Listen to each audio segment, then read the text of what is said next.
Hey everyone, the name is Kris Barocsi. Welcome to this video. This is the second part of my Comment Time 26 video. I wanted to split this video into two parts because otherwise it would have been way too long. If you want to check out the first part, here's going to be a link, and also you'll find the link in the description below. You'll find timestamps there, additional infos, gear links if you want to check out stuff that I talk about or mention or use in my videos, etc.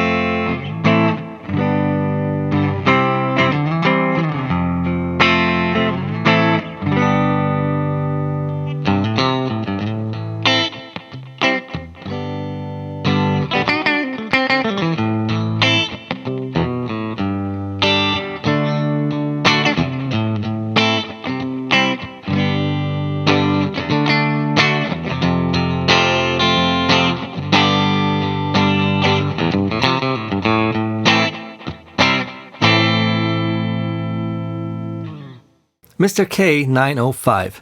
If everyone agrees with the fact that lowering the pickup and raising the pole pieces is the thing, like seemingly everyone does in the comments and in about every video that can be found on this topic, why do companies adjust them differently in their factories? So do they want their guitars to sound badly? Makes no sense to me. Very good question, actually. If you have a humbucker and a guitar that fit together, you don't need to raise those pole pieces. It's not like this is what everyone has to do all the time on all of the guitars in this universe. This is just something that can fix something that is maybe not ideal on some guitars, or it would be ideal for a lot of other players but not for you, because you want more clarity or you want a different, breakup or more presence or whatever it is. This is tuning a guitar. This is not something that has to be done on every single guitar, otherwise they suck.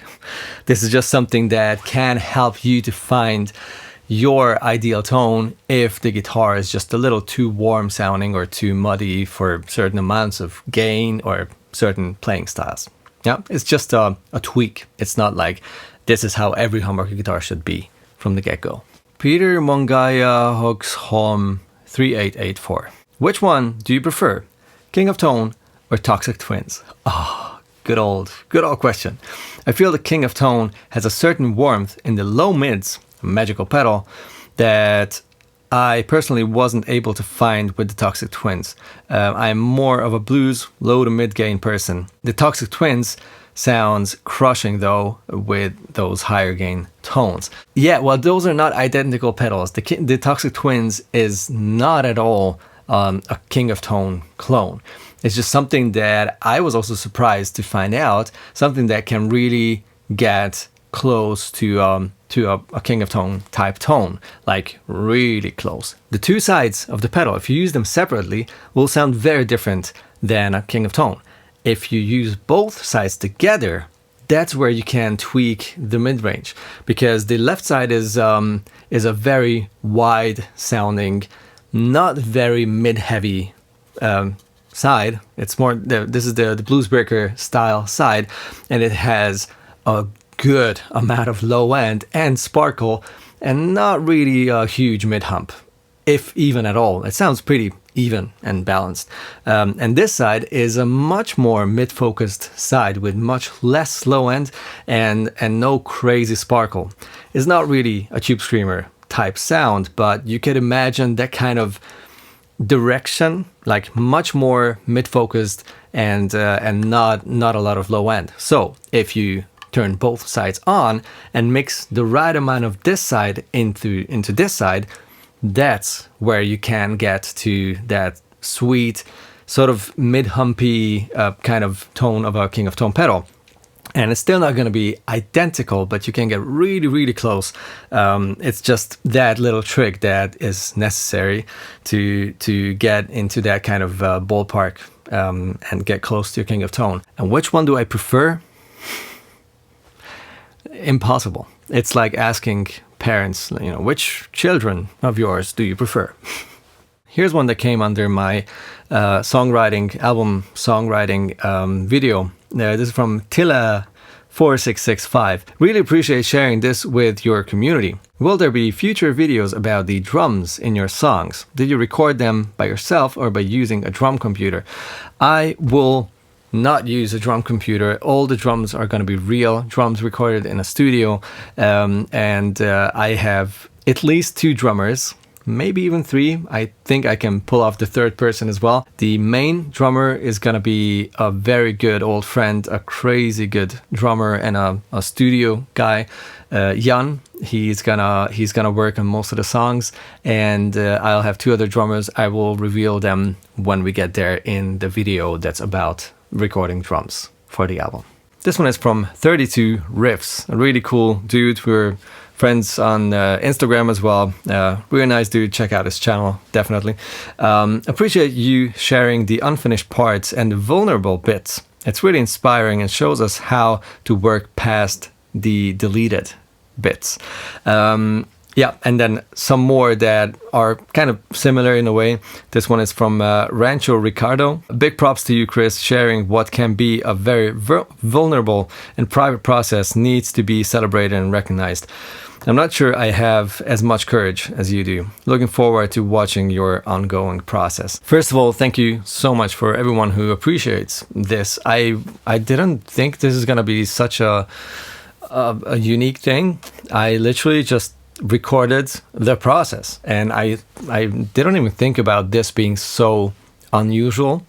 But then if I look up songwriting videos and like these tips and tricks and behind the scenes stuff, you barely ever hear people, like musicians, working on stuff and then showing parts that they delete.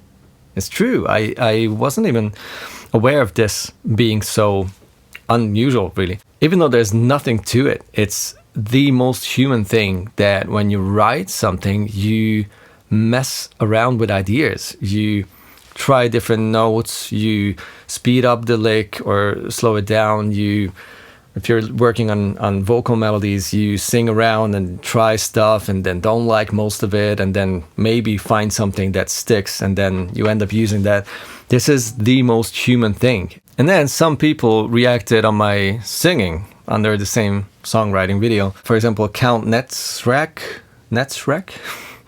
I never heard you singing before, and I have to say I like your voice. It has a nice little bit of raspy vibe, which fits really good to rock, grunge, scenario, etc.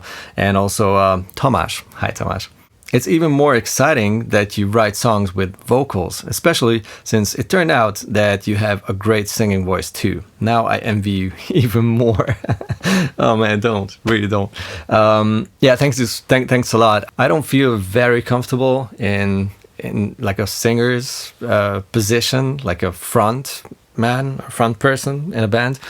I'm more of a team player, and I enjoy playing the guitar 1,000 times more than singing, but it's something that I always did. I wanted to make this album like a real challenge, and I did not want to make this an instrumental album. I don't know why. Mainly, I think because I listen to music with vocals. It was just natural for me to put vocals on top of those chord harmonies and all those licks and riffs. Also, I like the struggle. That's why I also write my own lyrics. I had a couple of offers. People asked me like, hey, do you want some help? I could write you some lyrics and everything, which is much, much appreciated. Thank you so much for all the kind, support and everything. But I want to be responsible for all of it, except for playing drums and to a certain degree playing bass, because I have some ideas about bass. I think you'll love it. It's just a very exciting thing to do as much as possible myself. Thanks so much for watching. Stick around if you like these kind of videos, if you like the album writing videos, if you like the reviews that I'm doing, if you like whatever I'm doing here on the channel. Make sure to subscribe, make sure to hit like, that would help me a lot. Check out the merchandise if you want to. You'll find everything in the description box below. You guys take it easy, see you in the next video, and meet you down there in the comments. Bye bye.